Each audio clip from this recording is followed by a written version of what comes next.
Britain snatched Nile, France took the West, Germany grabbed land like it passed a test. No language in common, just rule and divide. Fed us their flags, made us swallow our pride. They taught us to hate what we saw in the mirror. Now we pray to their gods just to feel clearer.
Greetings, everybody. Welcome to, let me just change the screen around a little bit. Okay, let's focus on our guest there. Okay, greetings. Welcome to another Unchallengeable Awakening series in collaboration with Kumbukeni. Guys, you know what we do on this platform. We're about decolonizing the minds and awakening the consciousness. For those who don't know me, my name is Oladile Dozumu. I'm the co-host. I'm the founder of the Emerging Unchallengeable.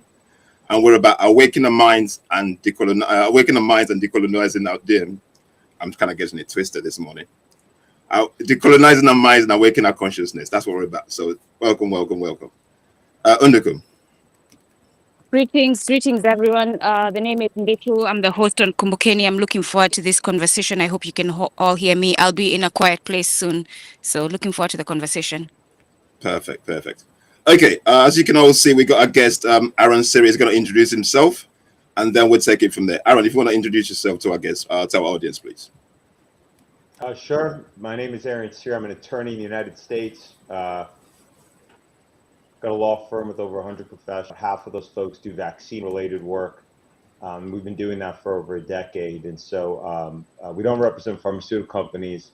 So we've spent a decade litigating against public health authorities, deposing vaccinologists. And when we do that vaccine-related work, we don't get to rely on titles.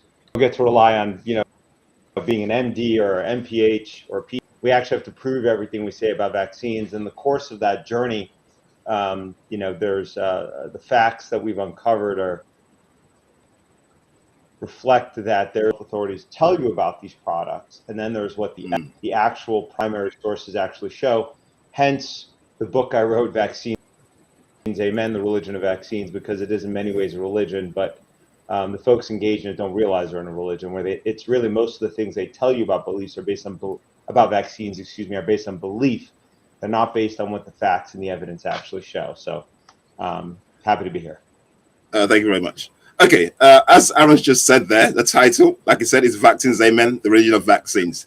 So the first question for me, because like I said to you before we came on live, I've been following your work from I say 6-7 years now, and we know what you're about, and I follow you and everything you did, and we appreciate what you're doing in terms of bringing the information out and enlightening people and parents all together. Obviously, during COVID, we know what happened there. So what's the trigger behind you writing this book, Vaccines, Amen? Why? The Religion of Vaccines. Can you hear me? You cut out. I think you asked me, why did I write the book? Yeah, why did you write the book? Yeah, what the Vaccines, Amen, the religion of vaccines. Yeah. What is the trigger point that makes you write that book?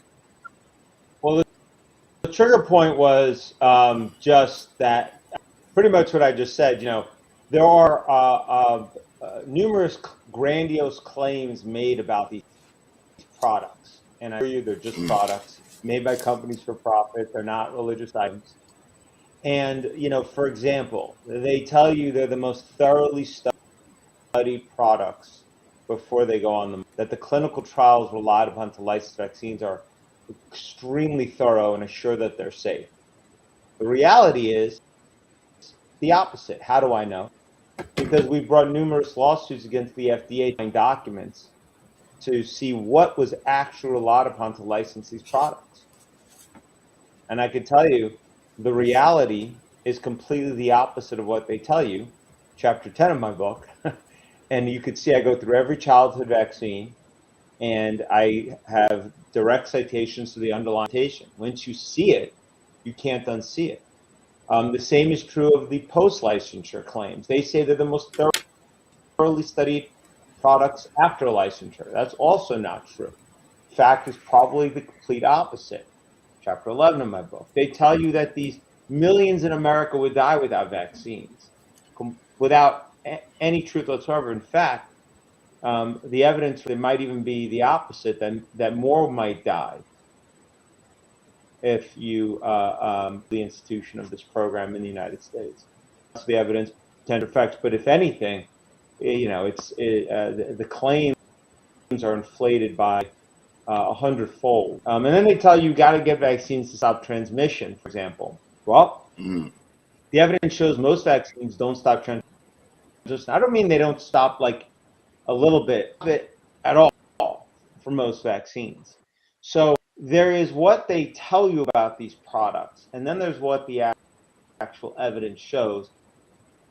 And over time, it became clear, through a lot of this work was a profit called I struggled with this title because I didn't want to offend anybody who's religious. This is not about religion per se. Yeah. People who are religious and engaged in a religion, they know it's a religion. They know that they're taking a leap of faith to answer the unanswerable. Where do we go when we die? What happens? Where does life emerge from, right? But these folks with vaccines, they are engaged in a religion, but they don't realize it. They think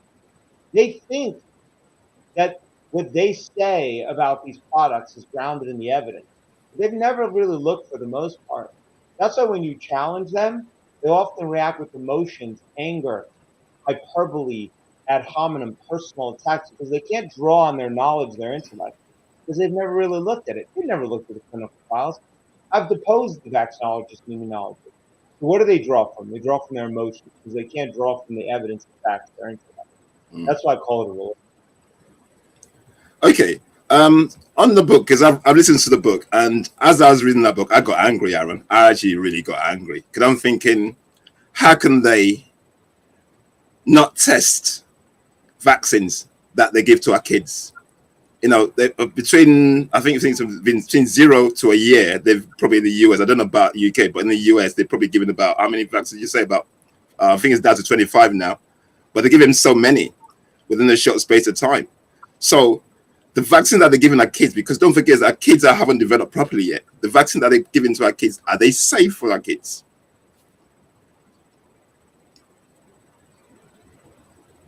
Did you get that? I missed the end part. I'm so sorry. Would you ask? Yeah, the question was, what's the safety procedure for these vaccines? Are they properly tested? Yeah. So first, on the first part of what you said, yes. In terms of the growth, a child in the United States in the 1986, following the CDC's vaccine schedule, would have gotten 3 injections on or before their first birthday. 3. A child following, I see you got it right there, following the CDC schedule today will get 29 in the United States, will get 29 injections on or before their first birthday. And you can ignore the 2026 one because a federal judge in the United States just struck down the reduction in the number of vaccines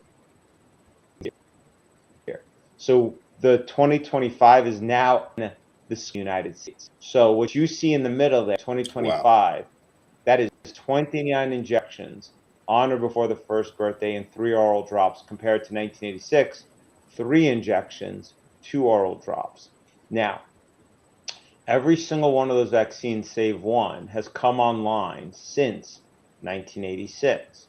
The clinical trials relied upon to license those vaccines. Okay, every one of those vaccines, except for COVID vaccine, was licensed based on a trial that did not have a control group that received something inert, like a placebo. Okay, they did not get a. There wasn't a placebo control group. So that's first of all. So that means that in those clinical trials, those who got the vaccine, what were you comparing them against? You weren't comparing them against a group that had a baseline of safety. And when another vaccine was used, which can be appropriate if that vaccine was properly licensed, that vaccine was never licensed based on a placebo-controlled trial down the chain. I know that that gets fact-checked as untrue. That's because instead of looking at the FDA documents, as I cite in my book, they ask talking heads like Paul Offit. But if you actually look at the underlying FDA documents, what I just said is completely true. And it's critically important because once a vaccine is licensed, they tell you, you can't do that kind of trial. You can't withhold the vaccine from one group and do a placebo-controlled trial. And that is extremely important because when you look at, for example, drugs, not vaccines, they almost typically do have placebo trials, and they often last years. So you can see what is the outcome between the group that got the drug and the group that got the placebo control. So after 3-4 years, what's the rate of cardiovascular issues between the groups, neurological issues, immunological issues, cancer, go down the list, and you can see what's the actual safety of the product. But when it comes to vaccines, they don't do that. Not only do they not have a proper control group, they almost always review safety far too short a duration. So even if they had a placebo control group, they often are reviewing safety for only days or weeks after injection. That's ridiculous. That's not sufficient to affirm the safety of these products. And then even if you had a placebo control group, and even if you reviewed safety for years like they do in drugs, you then need enough people, children in the trial to detect safety issues, which is often not the case. And to use just an example, the very first hepatitis B vaccine, the very first one, licensed and given to babies on the first day of life in the United States. There's only 2 of them, Recombavax HB and Endurex-B. That's all there is. Recombavax HB was licensed based on a placebo, not based on a placebo trial, based on a clinical trial where there was no control group, 5 days of safety or monitoring after injection, on 147 kids. The first time I saw that in the package insert for that product, I said it can't be true. It's, by the way, 4 days for Endurex-B for the other one of safety monitoring. I said it can't be true. It's ridiculous. There's no possible way. Because how in the world would you know what the effects are on a baby if you only monitor safety for 4 days or 5 days? What if the baby developed a neurological issue 2 weeks later? And most developmental immune issues, just go down the list, won't be diagnosed until the baby's at least a few years of age. A 4-month, 6-month, 8-month baby, you're not going to know if they have a developmental issue of various kinds. You're not going to know if they have certain neurological issues, immune issues. You're not going to know. You're not going to know if they have asthma. That takes at least a few years before you can diagnose it, as a random example. If you want to go to Google, we could show everybody the proof for the Hep B if you want to do it. But I could share my screen because it sounds unbelievable. Yeah, you can share the screen. You can got the plus sign down there. Well, you can share it. Give me a second. Yeah, you can share. You can click on the plus sign. Yeah. Okay. Screen share. Let's see. Yeah.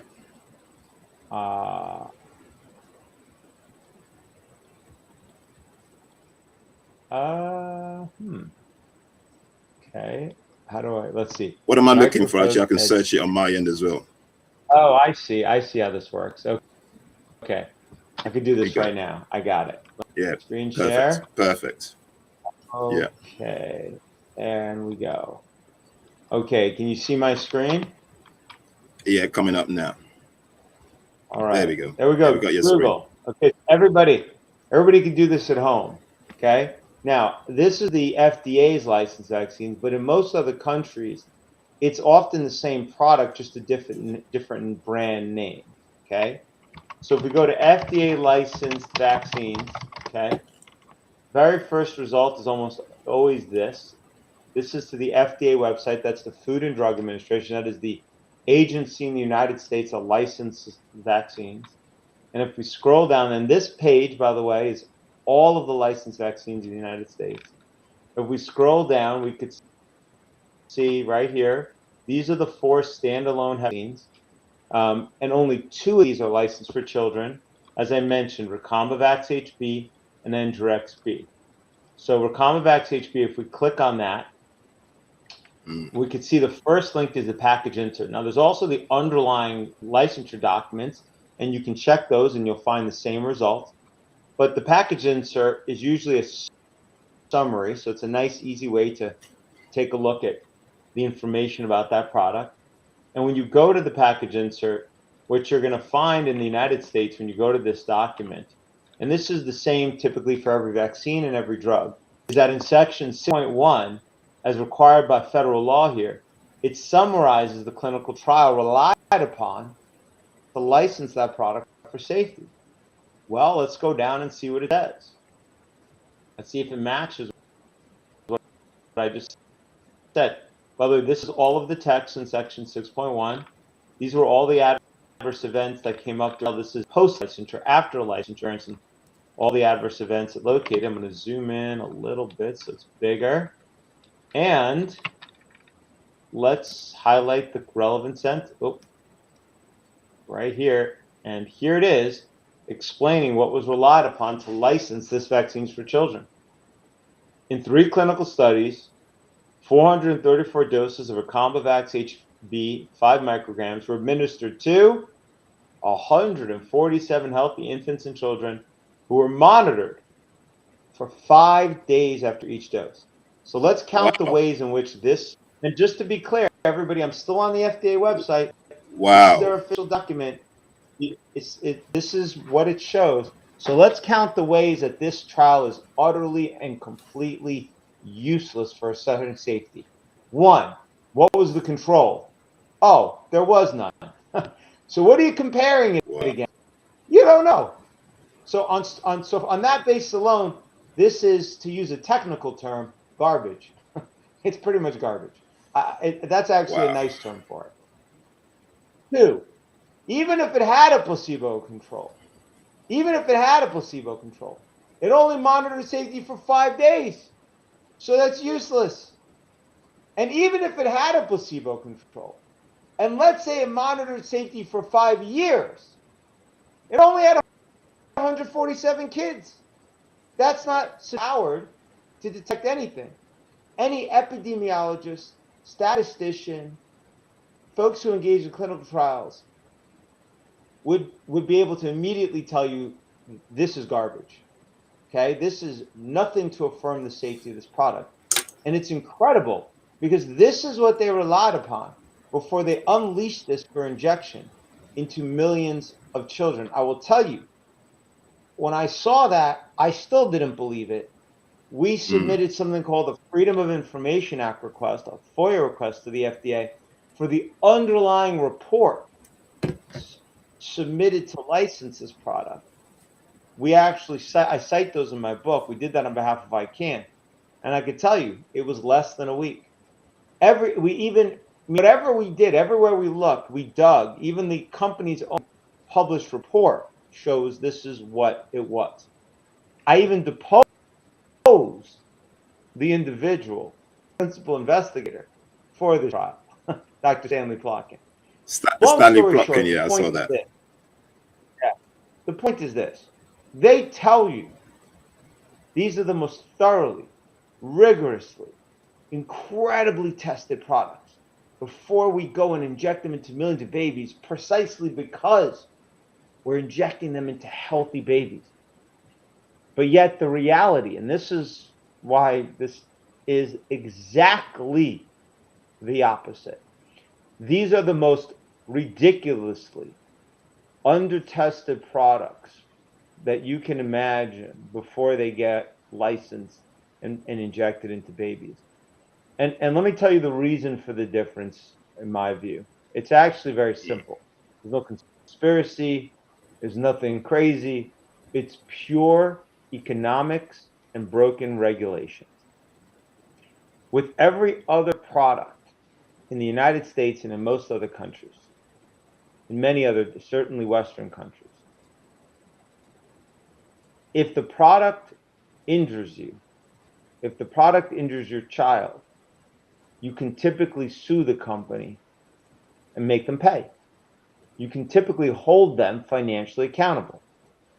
If the building materials in your house cause cancer because there's asbestos, because there's some fire retardant, because there's some chemical in it, you can hold them accountable. So what happens? Whew, they take that out. They get rid of the asbestos because they want to make money. And everybody wants them to make money. If you own stock in the company, you want them to make money. The investors want them to make money. Wall wants them to make money. The people who own stock options in the company want them to make money. So everything the company does is geared towards increasing profit. That more or less can allow safety. Because if it's not safe, they lose money. So when we looked earlier, you put that chart up of the four most profitable Pfizer drugs as of like a few years ago. It showed that they licensed those drugs based on multi-year placebo-controlled trials. Why'd they do that? Because the FDA required it? Yeah. Yeah, right. Rely on government for safety.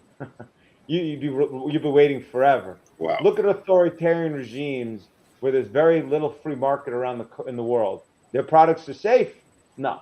The government has nothing to do with safety. Government's mostly useless for assuring safety. Okay? Wow. The market assures safety. The market drives safety.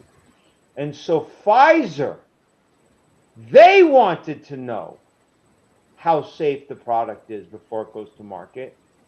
Because if it's going to kill or seriously injure a lot of people, that's going to do what? Hurt the profitability of the product. So it's not because they're moral or they're ethical. Pfizer and design the product. They don't say, okay, let's design the clinical trial based on what's moral. No. They say, let's design the clinical trial so that we can do as little as possible to get to the money, to get to licensure and profitability. With drugs, that means you got to really look, because they don't want to be upside down. With vaccines, they're not on the hook, because in 1986 in the United States, and this is true of many Western countries, they were granted immunity, something called the National Childhood Vaccine Injury Act. They were given immunity for the injuries caused by their vaccines leading up to 1986 in the United States, and this was happening in a lot of countries around the world. The amount of harm, death, and caused by the very few vaccines, on or before the first birthday. There were only 3 routine vaccines back in 1986 in the United States. They're causing so much harm and death that every company making those products stopped making them or went out of business. Now, a lot of industries face the issue. What do you normally do? Make a better, safer product. It's very simple. Make a better, safer product. Okay? Yeah. It's not like they said, your building materials with asbestos are causing cancer. Building materials are important. Got to make sure we have buildings. So you know what? We're just going to give you immunity. It's okay that you're causing all this cancer with your asbestos. We'll just make it so nobody can ever see you. That's ridiculous. They don't do that with this building materials. They don't do that with cars. They don't do that with planes. They don't do that with any product, you name it. But they did it with vaccines.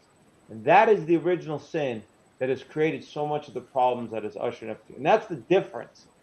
That's why what drives these companies to do the most ridiculous clinical trials, not ridiculous from their standpoint, they're going to get a license as quickly as possible, fastest route to the money. And if, by the way, if they did it otherwise, potentially even a violation of their fiduciary duties potentially to their shareholders. They're going to what? They're going to do 5-year clinical trial instead of 5 days when they don't need to? Why? Why would they do that? That's going to hurt profitability. The other company will do 5 days then, or that one will do it. It's a race to the bottom, so to speak. So in any event, that's the long and short answer question. And in chapter 10 of my book, I go through every single routine childhood vaccine. I go through the clinical trial relied upon to license it. I show you what was the control. I go through for a lot of them how long safety was reviewed. And what you can see is none of them, no routine injected childhood vaccine, put aside COVID, had a clinical trial where there was a placebo control group that reviewed safety for any duration. Well, even for COVID vaccine, it was only 6 months, but at least that one did have a placebo control group. Okay, Unduku, are you here before asking our next question? You want to ask anything? I am. Hold on. Okay, you want to ask a question? Actually, go ahead until we get quiet. Please go ahead. Okay. All right, Aaron, for me, why? Because, can you imagine what's going on in Africa?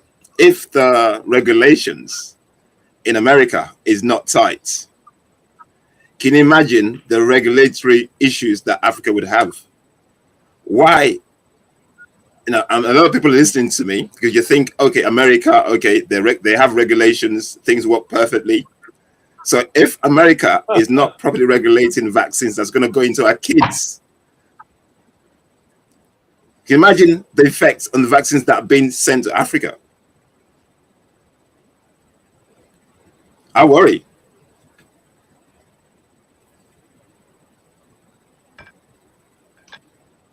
Yeah, you don't need to speculate about Africa. I'll give you the example.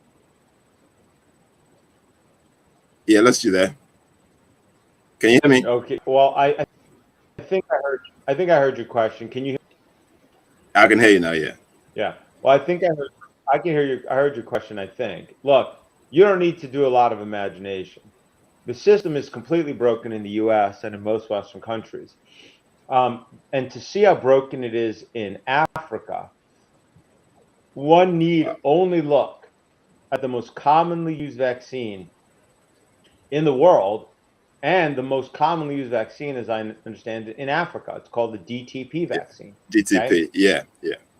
This vaccine is, in fact, the benchmark vaccine that UNICEF, the United Nations organ, uses to assess how well they're doing in vaccinating in developing countries, as many African countries are. Now, here's the thing about the DTP vaccine.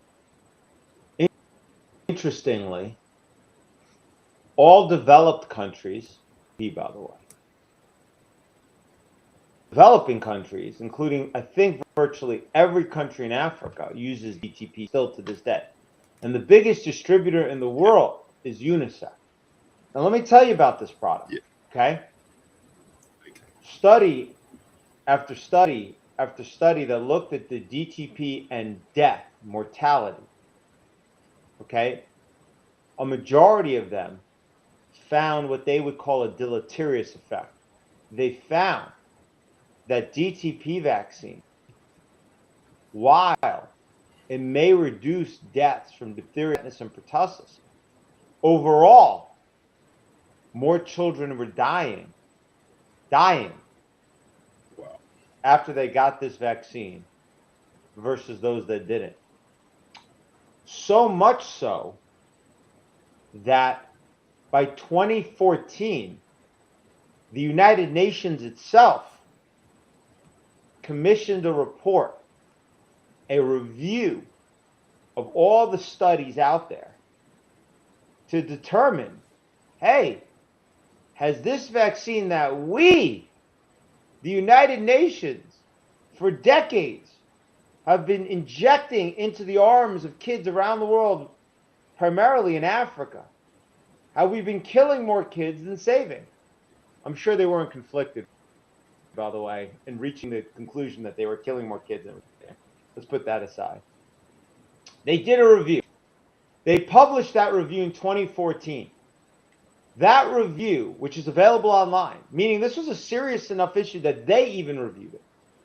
That review, you could, and I cited in my book, you can read it for yourself, found that most of the studies they found that more kids died after getting DTP vaccine versus kids who didn't get this vaccine. More kids died. I don't know what could be a more important outcome. Now, here's what the United Nations report concluded. They said, well, yes, it's true. That is what most of the studies show. But we're going to basically not give them, we're not going to conclude that that is what is actually happening in reality. And here's why, okay? They gave 3 excuses. They said, number one, even though that's what the studies show, they were not randomized, meaning they didn't randomly give vaccines to or not vaccinate kids, okay? They weren't randomized studies. So how the kids got the vaccines wasn't necessarily random, which, by the way, was a ridiculous excuse because kids who didn't get the vaccine were fine. That was their first excuse, because randomized. Number 2, they said, well, some kids also got the OPV. We don't know if it was OPV, The third they gave is that these studies were done after the introduction of DTP vaccine, 5, 10, 20 years later. So it's what they would call it in a, quote, post-elimination environment. Fine. So a UN-funded, historically, research group in Guinea-Bissau went and they did another study. Okay, you ready for this? And they said, you know what? We're going to do another study on DTP vaccine and death, and we're going to account for these 3 issues. What they did is they went back to the very beginning of when DTP vaccine was first introduced into Guinea-Bissau. And they said, let's look at compare the kids that got DTP vaccine in Guinea-Bissau versus those that didn't. That solved the post-elimination environment issue, right? Problem 1 solved. Number 2, they said, let's compare kids that got DTP only with kids that got no vaccines. That solved the other issue the UN brought up. And number 3, those kids were vaccinated based on their birthdays, which is considered a valid form of randomization statistically. So there it is. They did this study that resolved the 3 pretextual baloney excuses the UN had put up. And they published that study in 2017. These were world-renowned vaccinologists, researchers. They opened the clinic to vaccinate kids in Africa, meaning these were pro-vaccine scientists. And what did their studies find? Published in the literature, it found that the children in Guinea-Bissau that got the DTP vaccine versus those that didn't and got no vaccines in a completely randomized study, got DTP, died at 10 times the rate. 10 times the rate. And that finding was statistically significant. Think about that for a second. Now, Wow. It gets worse. It gets worse. When we saw that study on behalf of ICANN, the Information Action Network, okay, there was a letter written. We wrote a letter through ICANN to UNICEF. You know UNICEF, the United Nations It's Yeah, the yeah, agency that yeah. they're all over Africa. They claim they're We know helping who they children, are. Yeah, right? yeah, The government, we're the government, and we're here to help you. Famous yeah, last words. yeah. UNICEF, a letter, said, "Hey, UNICEF, you did this review in. Now the study's been done in 2017 that shows definitively you are killing more kids than you're saving. Because here's why: there was never a placebo-controlled study done of this vaccine, and you can't do it now. They say it's unethical. So this study represents almost certainly the best evidence the world will ever have on whether you are killing more kids than you're saving with this product. So please, either show us data that proves that this study's wrong, or stop killing kids. Withdraw this vaccine." The UNICEF wrote us back. You know what they said? They said, "Don't worry. In 2014, we published a report and we reviewed this issue, and we found it's not a problem." Meaning, when we sent them the 2017 report, all they did was point to the 2014 report. They didn't even address the 2017 study. So we wrote them back, and we said, "UNICEF, this 2017 study we sent you was literally designed to address the supposed limitation in this 2014 review. And it shows 10 times as many kids are dying from this vaccine than not." And then by that point, by the way, there was another study in 2018 that again showed more kids are dying from this vaccine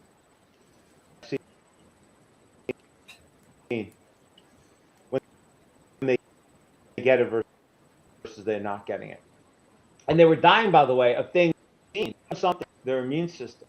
And so we wrote to UNICEF and we said, "Hey," and you know what they did? They never wrote us back again. Because you know why? They don't have any data. So you know what we did? We put aside my views of the International Criminal Court, which is very negative, okay?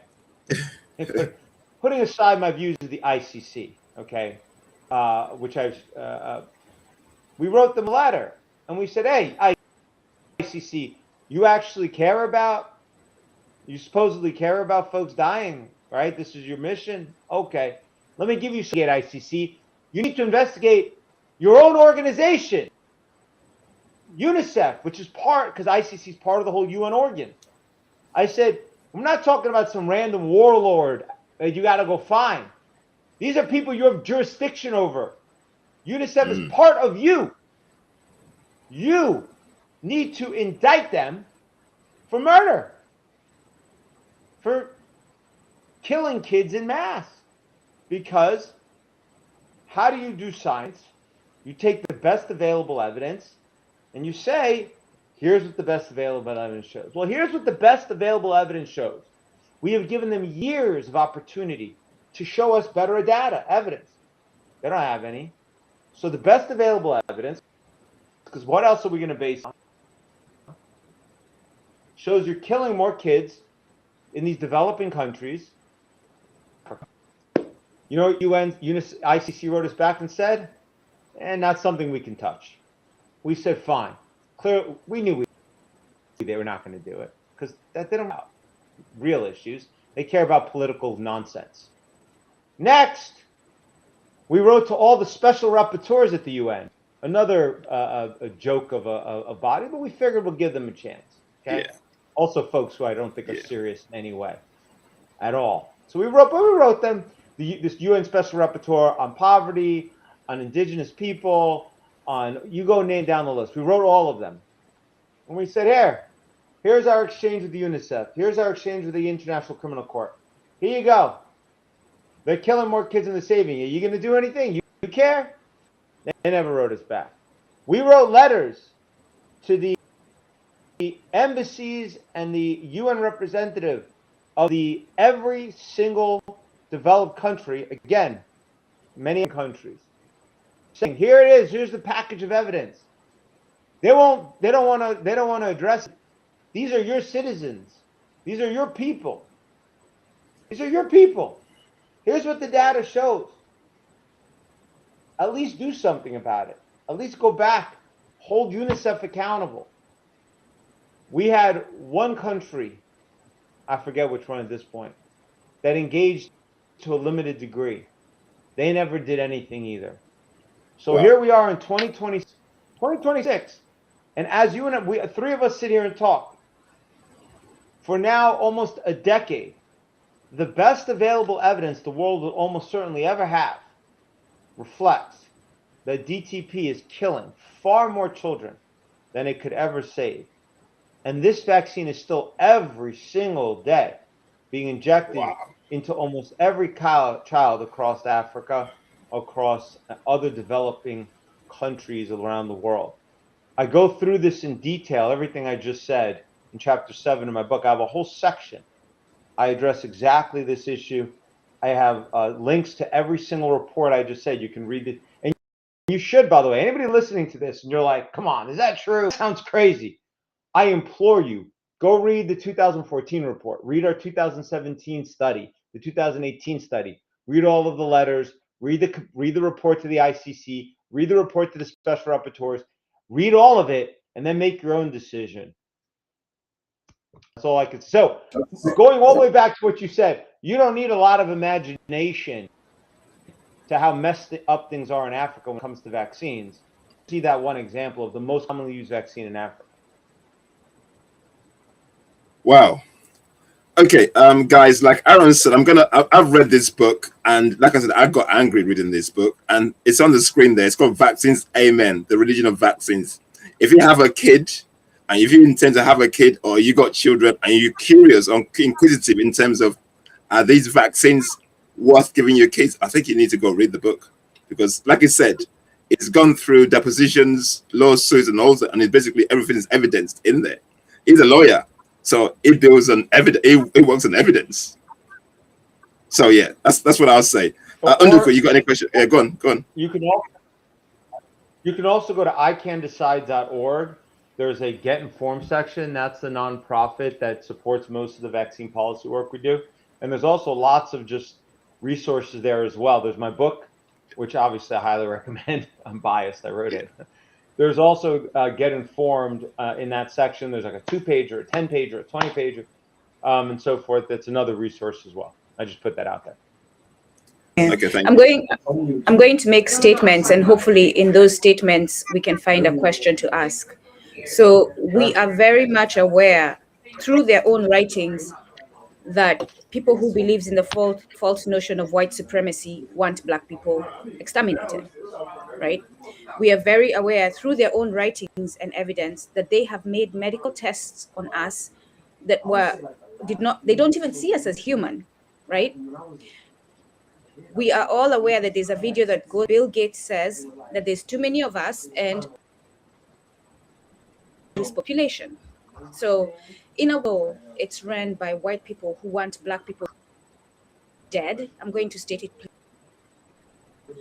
White people who do not value. Oladile, you can hear me? I can hear you, yeah. Oladile, can you hear me? I can hear you. Can you hear me? Yeah, I can hear you. Fine. We can hear you. Carry on. I can hear you. We can hear you. Hear me? Could you hear? Yeah, we can hear you. Well, world where we know that 10.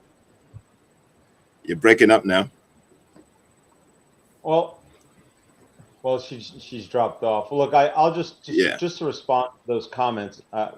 First, I just want to say that I think you need to judge every person by that person. Obviously, there are folks who fit into the rubric of what some folks define as white, who are. I think you can't just judge any group, whether they're Black, whether they're white, with a broad stroke. I think that there's danger in that. Obviously, I mean, there's certainly obvious to judge How is- every person by that person. Sorry, how is this now? It sounds better now. We can hear you. All right, perfect. So, in a world where we have seen this, right, our history has shown that those who invaded us, mostly white people, be it Greeks, be it Romans, they intended to kill us, and they continue doing this, right? It is there in policy, it is there in them this week not recognizing that slavery is the biggest harm that has been done in humanity. So, and then when we speak up and we fight against these systems because we are fighting for our humanity, we are sanctioned because we're still under imperialism. So how do people who know that the people who are under power want to kill them fight something like this where they are giving us vaccinations we know are killing our children? How do we fight that? Well, I don't think this is a white issue. For me, most of the things at the end of the day, in each of the African countries, the African governments who are running those countries, which I assume are typically run by Black people, Africans. No, the African. The ones who are. Hold on 1 minute. Hold on 1 minute. Hold on 1 minute. Let's make it very clear. It's actually Africa run by Black face, but they're run by white people. They're run by the US. They're run by the UK. So let's make that very clear. We all understand that's what is the truth. And so go on, please. Okay, well, if you're saying that the leaders who run those African countries have no ability, don't have agency themselves to make decisions, you're saying that. Unequivocally, that's what I'm saying. I'm gonna stick to that. I'll leave the geopolitics to you folks. Thank you. But I don't view it as a race-related issue. You know, one of the biggest manufacturers of vaccines in the world, for example, are in India, run by Indians I know are, relating to nationals, and a lot of the vaccines that end up in Africa are not necessarily come from companies that are from the for example, the U.S. and so forth. So, and there's a lot of different companies that are mass-produced vaccines that have nothing to do with "quote unquote," white folks. I don't think it's a race-related issue. I think it's just an economics issue. I think that at the end of the day, economics often drive outcome. I think if you took the money out of vaccines, forget race, you would have a very different outcome. Because if you take away the profitability of these products, there would be, that's number one, you'd have a very different outcome, and they could be held accountable for them. And number two is ending the government entanglement. Where I see, these are the two areas I see the biggest problems. One is the lack of liability. You can't hold the companies that make these products accountable, because if you did, that would change how they do clinical trials, how they do post-licensure safety, and so forth. But then second is that when it comes to the governments, once a government has recommended something, has pushed it, they've staked their reputation. And the thing that happens with governments is that once they've staked their reputation on something, they become entrenched in that interest.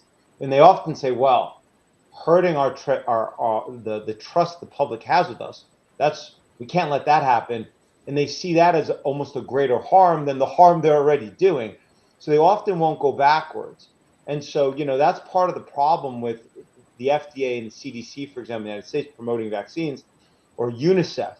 Now that UNICEF has spent decades not only promoting the DTP vaccine in countries around the world, they've also distributed them and done all of those things.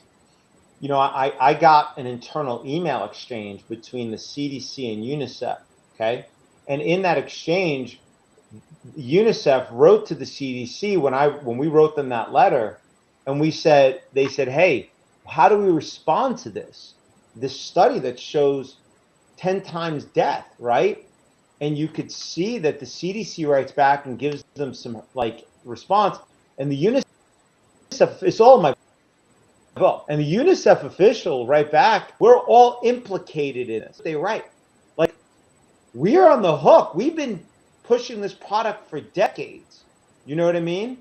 And so you could see their need for self-preservation, and that is a serious problem. And that's true of governments around the world. They've been pushing and injecting this product into their populations for decades now. To admit that they have been doing something that probably might be killing more kids than it's saving based on the data, that's tough. That's a tough pill to swallow.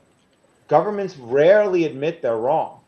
The only time you often get serious change is when you have like a revolution, as it were, right? The old government is now is viewed as like truly. The new government can point back and say they were terrible, they were horrible, and we're changing everything. But that rarely happens, even when you have big changes, right? Because the institutions often live on even when the leadership changes. So, I mean, those are the things that I see as the primary issue in terms of driving this. And if you want to fix the issue, in my view, there's the main thing that has to happen is we need to be able to hold the companies accountable and government accountable. And the first step in often doing that is the people need to wake up. There needs to be an awakening where they understand the issue. Because when there's no matter how, even in the US, you know, when there's or even in many countries, depending on how authoritarian they are, once the population reaches a certain point where they have a view on something, it's hard for the leadership to ignore it, even if they want to. It will drive legislative, executive, and judicial outcomes. Okay. Yeah, I'm just going to ask. Sorry, Nduku. Respect or not, you know, those in power want it to happen. Yeah. Okay, Aaron. I was reading the book, and you were talking about comparing non-vaxxed and vaxxed. So my question basically is it worth that we promote vaccines if they are not safe, based on everything that you shared with? Is it worth it? Because there was a bit in your book where you were talking about you were comparing before particular vaccines were dispensed before and after. So based on everything that all the work you've done, you basically came to the conclusion that people before vaccines, people were safer than after people started vaccines. So is it worth pushing this? Is it so flawed? Should we? Yeah, go on. Well, listen, I believe in freedom, and I believe people should be able to take risks. You take a risk when you get into a car. You take a risk when you get into a plane. You take a risk when you take any drug. You take a risk when you buy any man-made product, period.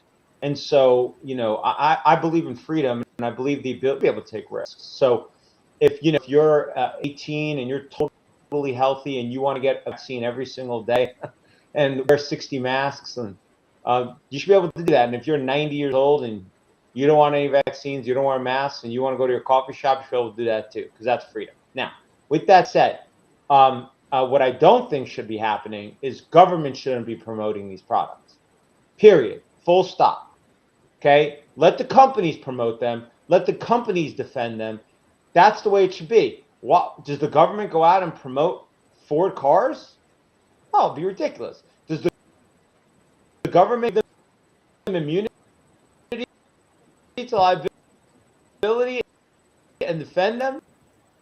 No, it's ridiculous.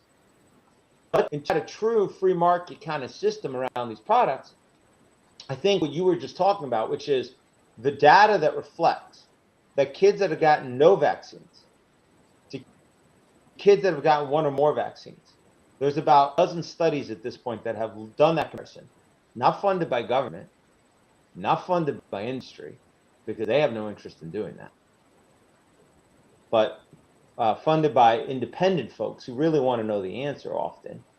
What they have found is the kids who have gotten the vaccines have often multiple times the rate of chronic health issues compared to kids who have no vaccines.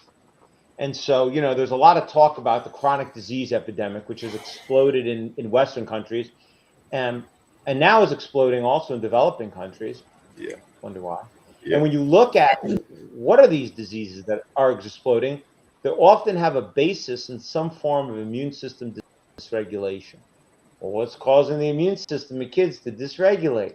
Maybe we are with the products we're now injecting dozens of times over and over into children, right? And so, you know, they can't tell you it's not the vaccines. The few studies that exist reflect that it is. So, to me, based on the weight of the evidence, okay, and maybe there'll be better data and better studies that'll come out later. Wonderful. Can't wait to see them. That reflect that vaccines are not a significant contributor to the chronic disease epidemic we're facing. But based on the data available today, the best available evidence reflects that these products are a significant contributor to this explosion in chronic health issues and have other complications. So, and I'm promoting them, government, yes. Private industry, let them do what they want. Hold them accountable. Sorry. No, I was gonna say, and we say this all the time, when you monetize health, this is what happens. Because if health is about maximum profit, they will create disease to have you become a customer. They will create the conditions where you are not well and you need medication so that you can be a returning customer. And therefore, we as a people, and I've said this several times, and Aaron, you don't have to respond to this. This is a message to our people, because this is a channel serving African people. To our people, we cannot be governed by laws created by those who oppress us. We cannot accept to be governed. Breaking laws that are written and put in place by those who have colonized us, those who have enslaved us, is not a crime. And so when your brothers are accused of being criminals and terrorists for breaking those laws, you should stand by them and say, no, this is not so by us. This is them standing for us, African people. Because when you think about it, we should be breaking those laws to save our lives. Can I just say one thing about that? I can't help because I'm a lawyer. I do want to say that. I just have to say that I want to make sure that I do not encourage anybody to break any laws ever. And if you don't like the law, change the law. But I wouldn't encourage. I'm not encouraging anybody to break any laws anywhere. Period. Yeah, that's we okay, understand that. right? Yeah, And we're in a world we where we can't change the laws because we Yeah. don't have a voice in the UN. We don't have a voice in our own countries. So guess what? This is why this is a revolution. We're going to have the way to change the way things are. Aaron, you don't have to, again, like that's why I made that clear. You don't have to accept because I understand. But for us African people, we have to have African laws that defend us, and we have to acknowledge that those who colonized us, those who enslaved us, cannot govern us, and therefore we must break their laws and free ourselves. That's what liberation is. Thank you. Okay. Have you got any question in terms of before I ask my next question? Have you got any questions, Inuku? I'm done. No. The conversation is yeah, I'm done. Yeah. Okay, Aaron. Just to round up then. I'm listening to you and I'm angry. So what would you suggest that parents do? Because I have a lot of parents listening to this right now and they're asking the questions. Should I vaccinate my kid? Should I not vaccinate my kid? What kind of advice would you give them based on the fact that you've actually been to court and you've basically helped people who their kids have been injured through these vaccines? What kind of advice would you give parents who are worried? I've got parents or pregnant women who are listening to this today. What would you say to them? Well, I'm pregnant women. I mean, look, for the length of humanity, let me put it this way, okay? Before you get a car seat, a stroller for your new baby, you typically look at the Consumer Reports. You're going to buy a car for your child, look at the crash test reports, right? Now, the good news is when it comes to strollers, car seats, cars, the market will often adjust for safety, right? Again, you think governments made cars safer? You think the fact when the airbags didn't work well, they sued the company. When the rollover didn't work well, they would be held accountable. When the gas tank was exploding, they could be held accountable. Nothing to do with the government. It's because they were held accountable. They could be financially held accountable for it. And so for most products, thankfully, there is a market force that helps drive safety, okay? It's not perfect because a company that can make 100 billion and cause 20 billion in harm, they'll live with that probably, right? So it's not perfect, but there's there's a drive towards safety. And a lot of people say, well, but I'm so busy. I don't have time. I don't have time to research every product. And fortunately, you don't have to look very deeply for most. But unfortunately for these products, you do. And that's because the market's not going to adjust.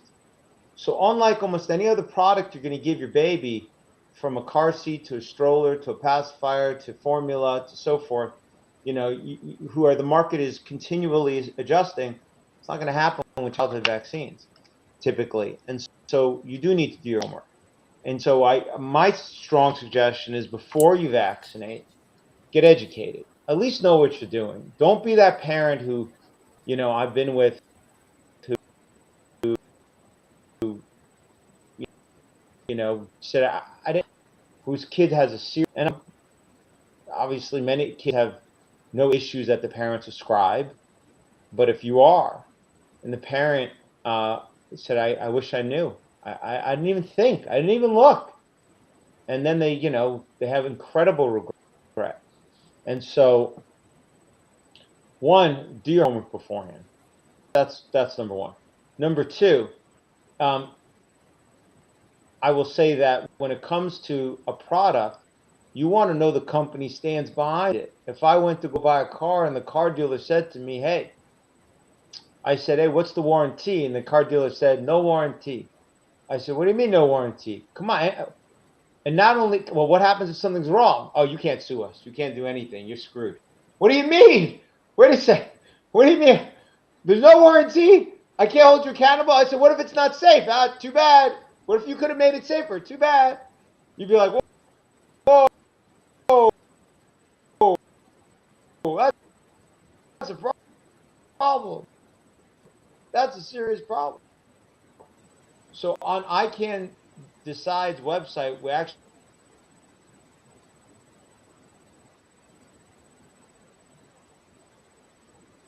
please return this letter signed where you agree that if my child's injured, you waive your immunity, that I can sue you. And in the case of a vaccine in a developing country, send that letter to UNICEF too. Say, hey, UNICEF, I want you to agree that if my kid dies or gets hurt from DTP, we can sue you and hold you accountable in a New York court, right? Because UNICEF's headquartered in New York. Let them agree. In fact, that's a good idea. I'm gonna have you. I can add that letter to the website. That's a very good idea. I actually like that because guys, I'm gonna add you to go to ICANN website. I'm gonna add that's basically where you can get all that information. Letter. So we have the one for the other companies. Okay. And so, ask them how accountable, and I'm sure they'll sign it. I'm sure they're like, yeah, products are so safe, no worries, this is silly. They'll sign it, send it to you back right away, no problem. And then when you get it, and now they stand behind it, no problem. Then you could feel confident, I would say. Anyway, I'll leave it at that. Be knowledgeable. Yeah. Ask them to stand behind their product. I think these are reasonable things to do. Whatever you decide to do.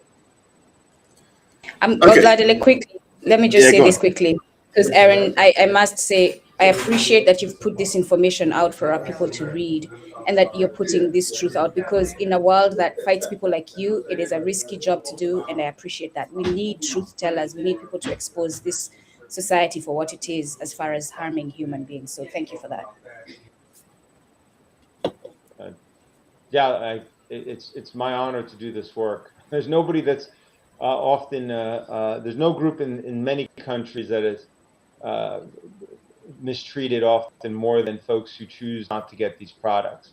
There's rarely a group in the United States and in many Western countries today where you could say, throw them out of school, kick them out of their jobs, don't let them on public transport, don't treat them in the emergency rooms. They're selfish, they're horrible. Can you imagine if I talked about that, about a certain racial group or a religious group or an ethnic group? UK, US, you couldn't do that. Can I imagine? For the most part. So a lived experience. Well, today, for the most part, you wouldn't turn on the TV and see that, but you can turn on the mainstream media and up to 2 years ago and see it literally that group spoken of in that way. Okay, I'm just going to final question from me, and then we go to the questions from the audience.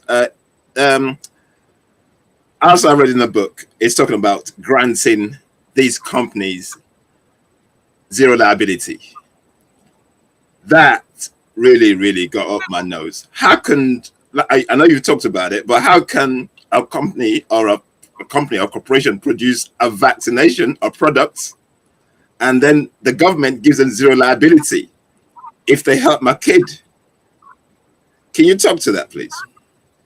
You mean, are you making the obvious point that if it's so safe, why do they need immunity? Because see, it's so safe, they did you the favor. Wow. And just say, hey, see, you can. No, because it's not safe. You have to be a fool to think otherwise. Honest, I don't know how else to put it. If it's safe, why does it need the immunity? And not only that, like that Hep B vaccine we looked at, that was licensed in 1986. So now it's been 40 years. You still don't know it's safe enough to lift the immunity? Siri? Seriously? Think about that. Think about that. There's a reason they're using these products in the immunity. And I want to just point this out. This is important because people say, well, they'll stop making vaccines, so we have to give them immunity. It is the most, the only people that would say that and understand nothing about how the law works. It's a silly argument. Here's why. Even drugs that are on the market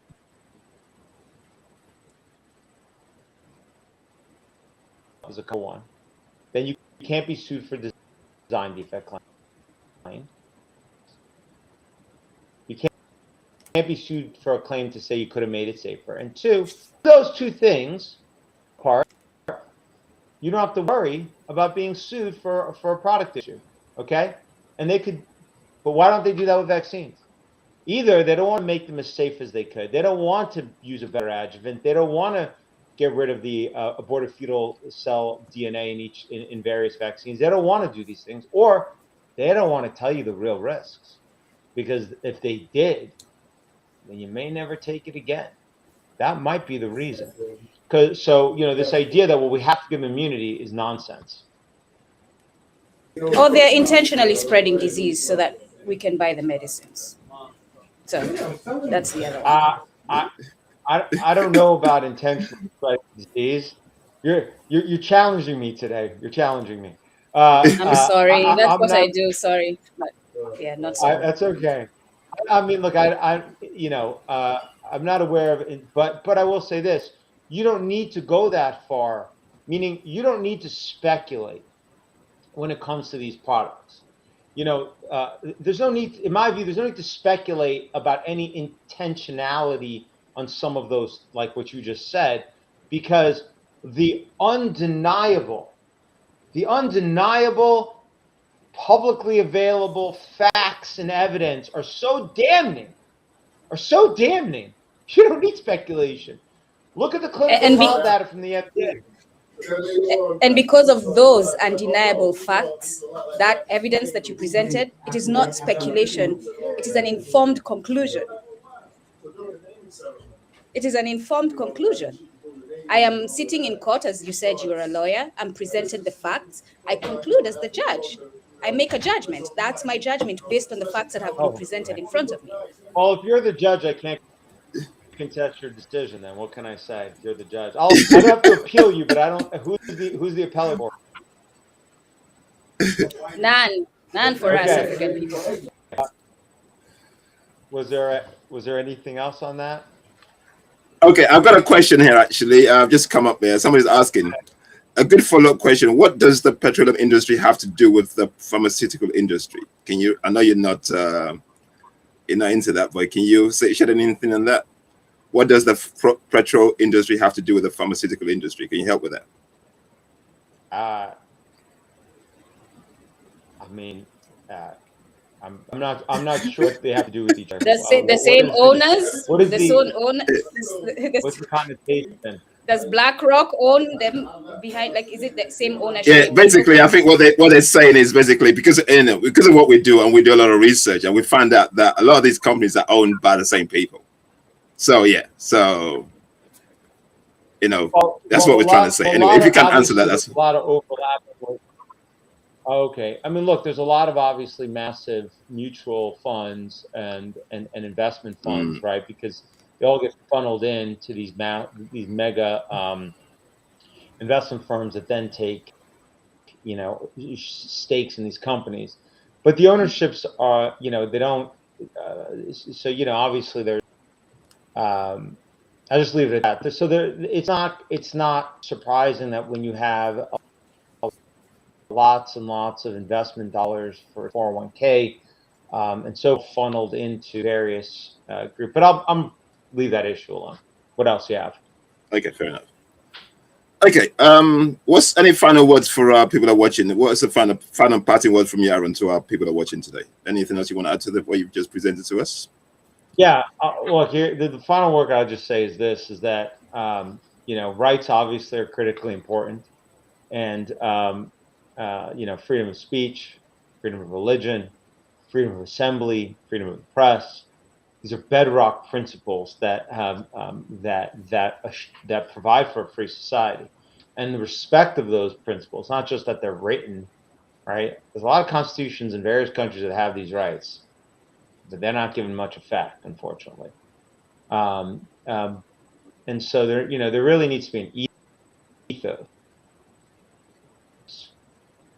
of respect for these principles for them to work.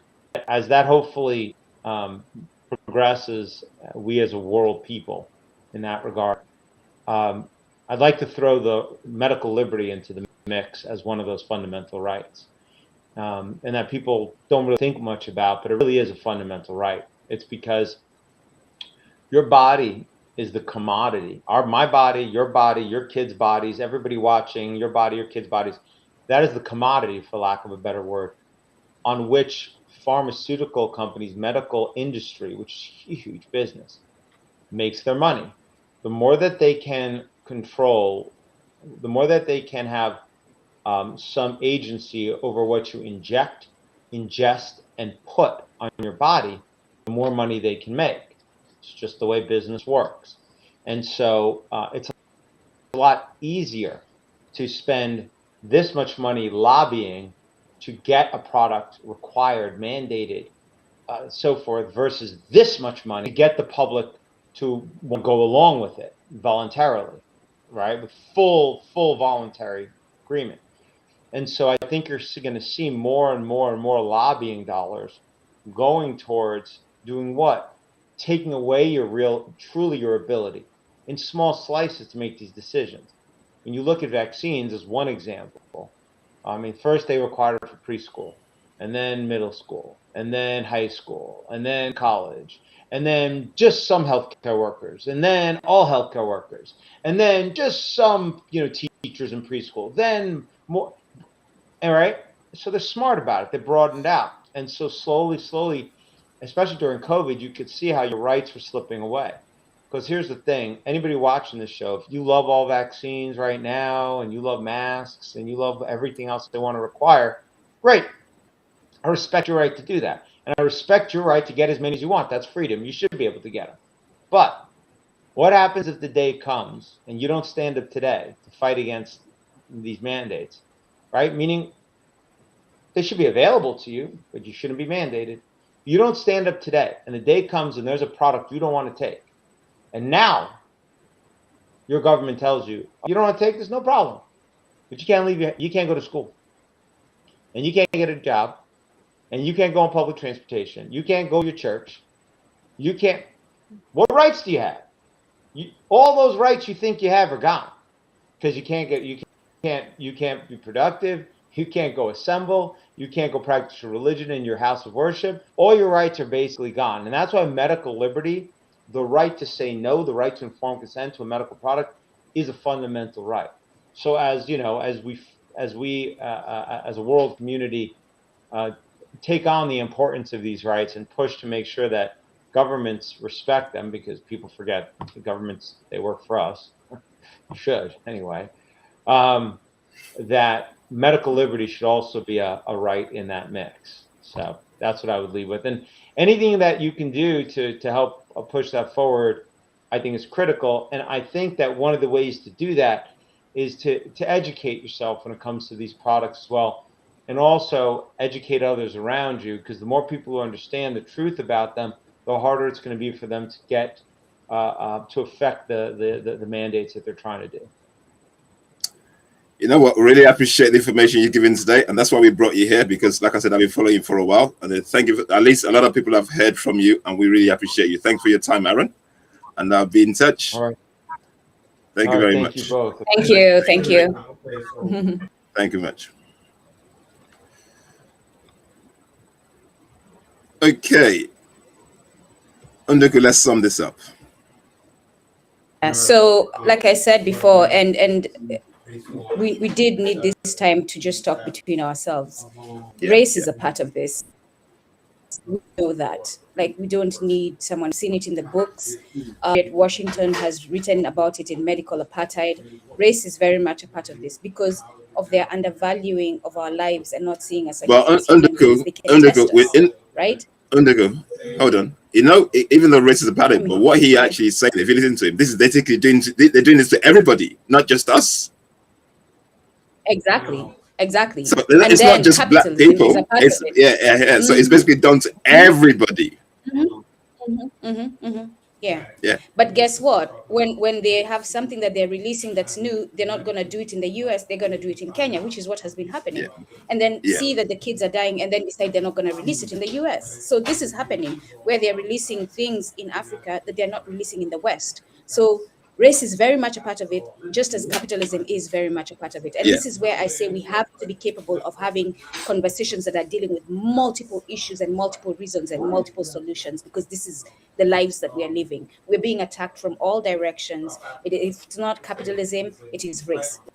But all of it is involved. And the thing, Oladile, this is not to be stubborn, this is not to be arrogant, this is logic. In a world where I know laws are written by those who mean to undermine me, to destroy me, to exterminate me, I should not follow those laws. I understand that, but he's a lawyer though, so he's not going to. I know, so we're having the conversation with him, not here. So that's what we're doing now, right? Without keeping him in mind, he's no longer in the conversation. He has provided us the information. Now we are in the back room as Africans. Like, this is something we need to talk about. This is something that we need to empower ourselves on, and this is why we need to unify so that we can we can build the power to fight these people and build our own laws that protect our well-being and our health. That's it from me, Oladile. Guys, just based on what Aaron said, I think, like Unduku said, we just know what we're. You know, he heard about what he said about the thing they did in Guinea-Bissau, the test they did. You know, to me, that was profound for me. The fact that they did that test, you know, and they came to the conclusions and they still went ahead and still jabbed people. We know the report that Dr. Wahoma Gary did that revealed what happened to Kenya. That's another thing that we know what happened there.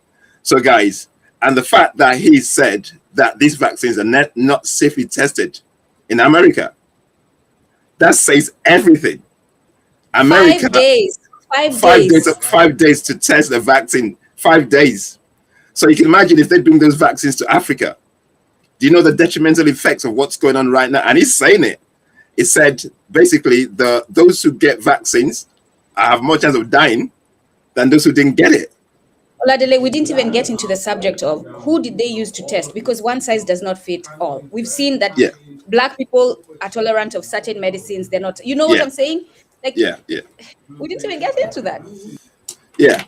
But you know what, guys? Make your minds up. We bring the information for you so you can make your minds up. You know, just to make you aware, and that's what we do on this platform, just to make you aware, understand the enemies that you're fighting.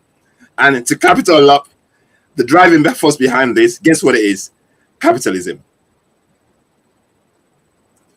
Capitalism. Greed. Anyway, guys, that's it for us, and we'll see you soon. Speak to you later.